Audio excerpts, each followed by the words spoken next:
Diary truth of লাভ কথা ভাৰ্গৱ দুৱৰা পাঠ কৰিছে আৰ.জে. পাহিয়ে।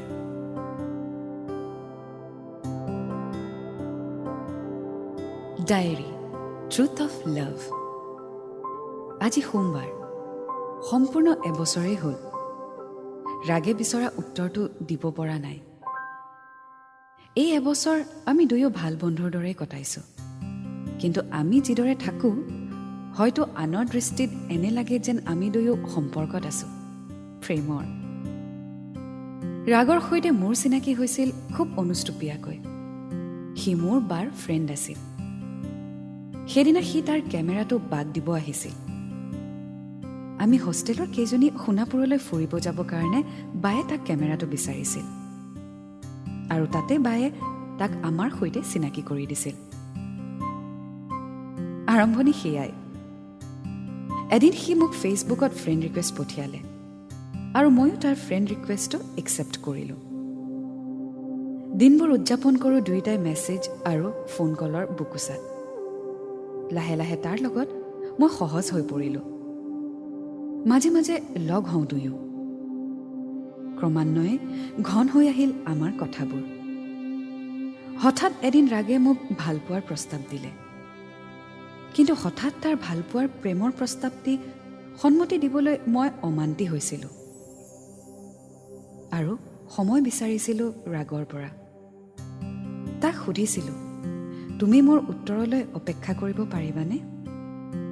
সি তেতিয়া বিনা দ্বিধাই মোলৈ চাই হাঁহি এটা মাৰি কৈছিল, কাৰোবাক ভাল পাবলৈ 1 মিনিট সময় যথেষ্ট, কিন্তু সেই ভালপোৱা হৃদয়ৰ পৰা মগজুলৈ যাবলৈ যথেষ্ট সময়ৰ প্ৰয়োজন হয়। তোমাক যিমান সময় লাগে সিমান সময় লোৱা সুনয়না, মই অপেক্ষা কৰিম। আৰু সেই ৰাগ আজিও এবছৰ ধৰি মোৰ উত্তৰটোৰ অপেক্ষাত ৰৈ আছে। ৰাগে যিদৰে মোক ভাল পায় ঠিক সেইদৰে ময়ো তাক ভাল পাওঁ, কিন্তু গোপনে সি নজনাকৈ। কাৰণ ভয় হয়, যদি সম্পৰ্কৰ আওতাত আহি তাক মই হেৰুৱাই পেলাওঁ কোনোবা দিনা, তেতিয়া কি হ'ব? যদি দিন বাঢ়ি যোৱাৰ লগে লগে আমাৰ সম্পৰ্কত সংঘাত সৃষ্টি হয়, আজিৰ বিশ্বাসবোৰ যদি ভৱিষ্যতে অবিশ্বাসলৈ ৰূপান্তৰিত হয়, তেতিয়া থাকিব জানো এই মৰম আদৰবোৰ? এইবোৰ কাৰণতেই প্ৰেমৰ প্ৰতিযোগিতাত নিজৰ লগতে অৱতীৰ্ণ হৈছোঁ। এফালে ভালপোৱা, আনফালে ভয় শংকা। কেতিয়াবা ৰাগৰ হাতত হাত ধৰি খোজকাঢ়ি যাওঁ, কিবা এটা ভাল লাগে। হাঁহিত হাঁহিবোৰ, দুচকুত দুচকুৰ অস্পষ্ট ভাষাৰ ছবিবোৰ, অভিমানৰ কেঁকুৰিত বান্ধ খাই থকা ভাল পোৱাবোৰ, এই সকলো যেন ভাল লগা বিচৰা ধৰণে। আকৌ কেতিয়াবা ভাবোঁ, এদিন ৰাগৰ প্ৰেমিকা হৈ কথা পাতিম ভালদৰে। দিন প্ৰতিদিন বাঢ়ি যাব আমাৰ সময়বোৰ ইজনৰ পৰা আনজনৰ। প্ৰেমৰ দস্তাবেজত লিখি যাম আমাৰ সৰু সৰু কথোপকথনবোৰ, কিন্তু তাত আকৌ ভয়টোৱে উক দিয়ে। ৰাগৰ সৈতে বেছিভাগ কথাই হয় মাথো দুচকুৰ। মোৰ লাজ লাজ চাৱনিবোৰ হেনো তাৰ খুবেই ভাল লাগে। সি বিচাৰি ফুৰা উত্তৰটো হেনো লুকাই থাকে মোৰ কাজলৰ তলত। ৰাগে কয়, তুমি কি ভাল পোৱা, মই কি ভাল পাওঁ, কিমান সুখত তুমি সুখী হ'বা, নতুবা কিমান সুখত মই সুখী হ'ম, হয়তো এই বিচৰাবোৰ দিবলৈ আমি দুয়োজনেই চেষ্টা কৰিম। বেয়া পোৱাবোৰ সদায় আঁতৰাই ৰখাৰ কথা দিম, আৰু কথা দিছোঁ, প্ৰেমৰ বিনিময়ত একো নালাগে। যি আছে তাতে মিলিজুলি তুমি মই আমি হৈ থাকিম। বিদ্যা। তাৰ আৰু মোৰ এই কথাবোৰ মোৰ ভাল লাগে। এফালৰ পৰা আনফালে, ইমূৰৰ পৰা সিমূৰলে অনৰ্গল পাতি থাকোঁ সি আৰু মই কথাবোৰ। আমাৰ কথাৰ শেষ নাই, শব্দৰো আকাল নাই। দুয়োটাই ভাগ কৰি হাঁহি পৰোঁ কথাৰ মাজে মাজে। এভাগ হাঁহি ৰাগৰ আৰু আন ভাগ মোৰ। এটা কথা সঁচা, বিচৰা সময়বোৰত যাক বিনা স্বাৰ্থত কাষত বিচাৰি পোৱা যায়, সেই মানুহবোৰে আপোন মানুহ। আৰু বিচৰা সময়বোৰত যিয়ে অজুহাত দেখুৱাই আঁতৰি ফুৰে, সেই মানুহ কেতিয়াও আপোন হ'ব নোৱাৰে।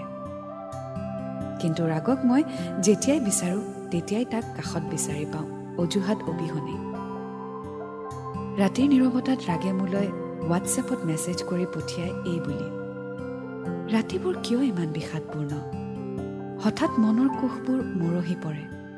দুখবোৰ কিয় ডাৱৰৰ দৰে হঠাৎ বৰষুণ হয় চকু পানী সৰি পৰে? আৰু তুমি কিয় জোনাকৰ দৰে যাক চাই কাহানিও আমনি নালাগে?